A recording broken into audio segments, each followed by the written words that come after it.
the archetype does shine through the woman. It's real, but the individual part is real too. And unless the guy is capable of differentiating the archetype into that actual woman, the woman won't have anything to do with him. Or maybe she'll play with him like a spider plays with a fly, and it serves him right too. But so you have to have both, you know. And so that's partly why, remember Sleeping Beauty, the Disney movie? You know how the hero is put into a castle by the evil queen, right? And then Sleeping Beauty is sleeping. And so then he has to fight his way through this archetypal representation, which actually transforms itself into the Dragon of Chaos. He has to fight his way all through all of that before he can actually get to the real woman. And that's exactly what happens with men as they develop, or fail to develop, is the first thing, to the degree that they're immature, all they see is the archetype. And they're very inferior in relationship to the archetype, because unless they were Christ, so to speak, you know, they're going to be on their knees. And so, to contend with the archetype means, first of all, to elevate the male, because as he contends with it, he develops, right?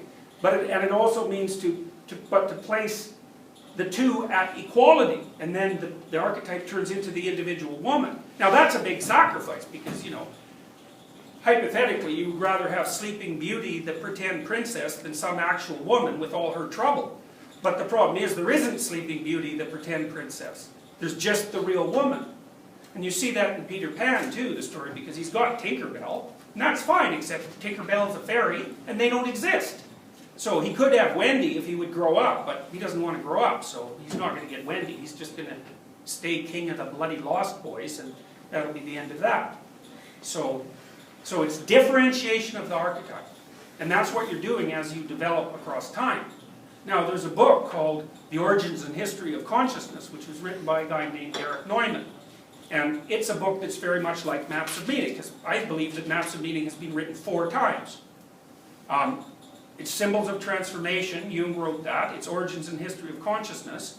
Erich Neumann, who was a student of Jung, wrote that. And it's also Becker's Denial of Death. And it's because, you know, and there's elements in Heidegger that are very similar. It's because that's all working on the same problem. But one of the things that's lovely about Neumann, he's very smart about this, is he describes the acquisition of knowledge as the differentiation of the archetypes.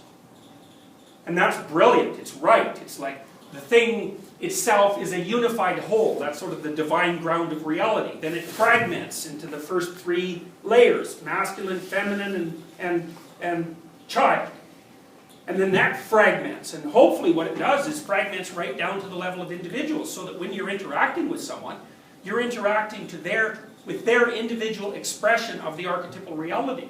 Because then you're actually interacting with the person. And that'll get you a lot farther in any kind of relationship than being blown over by the archetype. So you can project archetypes, but they can also possess archetypes? I don't think you project them. It's not like you have a choice. That's how you see the world. It's the default. Because a projection implies that you could be doing something else. It's like everything you see is an archetype. Although some of them are more differentiated. And they can become extremely differentiated insofar as you actually come to know a person. You know, if you're really lucky, you differentiate the damn thing down to the level of individual recognition. And you're so skilled at that the archetypal reality reestablishes itself. And then you get to have your cake and eat it too. Okay, so one of the things Jung conceptualized marriage, because, you know, marriage is a human universal, by the way. Something to think about. You know, so it looks like it's built into us pretty hard at a biological level. So there's variations, obviously, and there are certain attractions in polygamy, especially for men, but all things considered, no matter where you look in the world, there's generally an attempt by the culture to sacralize a man-woman pair. Now, Jung was trying to figure out why the hell that would be. And I mean, there's the biological necessity, obviously. You've got to raise kids somehow, and there shouldn't just be one of you. But you don't want to just reduce everything down to the, you know, to the level of 2 rats living together, even though that's an important level. You know, he said that one of the things that's really useful about a vow is that you can't run away from the damn thing if it's an actual vow. So what you're supposed to do when you marry someone is you say, look, I'm stuck with you. and we're going to bet on this, because we only get 5 shots at it anyways, and you know, you're the least awful person I've come across, and so let's tie ourselves together so we can't escape and see what happens. And so then you think, if you take that seriously, you think, oh my God, I'm stuck with this damn person for the rest of my life. Well, so then what do you do? If you really can't escape, you think, well, we better build something out of this, you know, because we're stuck in it. And so Jung conceptualized the marriage as an alchemical container, and he derived this from his studies on alchemy, where 2 opposite substances were placed together in a container they could not escape from, and then exposed to heat. And the heat's the relationship, obviously, and all the emotions that the relationship generates. They're exposed to heat, and they can't get out of the damn container. What happens? Well, there's a transmutation. And the transmutation is a consequence of the exchange of information. So, and we know this works at a biological level, right? So, part of the reason that there is sex is because if we split your DNA down the middle and match it with something that's exactly the same, wherever there's a weakness, the 2 weaknesses are going to combine, and you're going to end up with offspring that are all mucked up. You know, that's basically a consequence of inbreeding.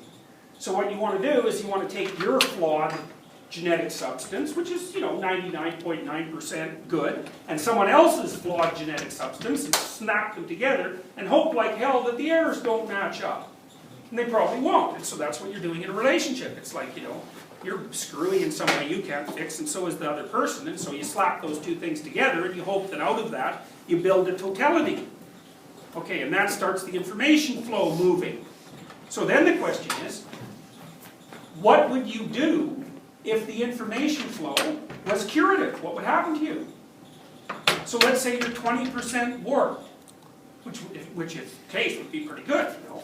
And your partner's 20% warped too, but luckily your warps don't match up. What that means, if you listen to each other over a long enough period of time, if you really communicated, then you wouldn't be warped anymore, and neither would the other person, and then you'd have the archetypal situation as well as the individual situation. Right? You see what I mean? Because you both have been elevated up to the point where you're not full of holes anymore. And you think, well, that's part of the purpose. Insofar as there's a psychological and spiritual function of marriage, that's it. And so you can have freedom. You can say, well, this is a knot that we can untie. But the problem with that is, you don't have to contend with the person then. You know, you don't have to take it seriously. You don't have to take it as if it's life and death. But the problem is, it is life and death. It is. Maybe you can have another shot at it. I don't see why you think you'll do better the second time, because all the evidence suggests that you won't. The divorce rate's higher for second marriages. It's like, you know, the thing about being tied to someone who isn't you is that they're not you. They have something to tell you if you listen. And so then you start with the flawed individual, and if you bang yourself against each other enough, what you hope is that you both develop and you shed your excess baggage along the way. And that can happen, you know. It's a good thing if it happens. You live longer. You have a better life. It's a better situation for your children. It's like everybody wins in that situation.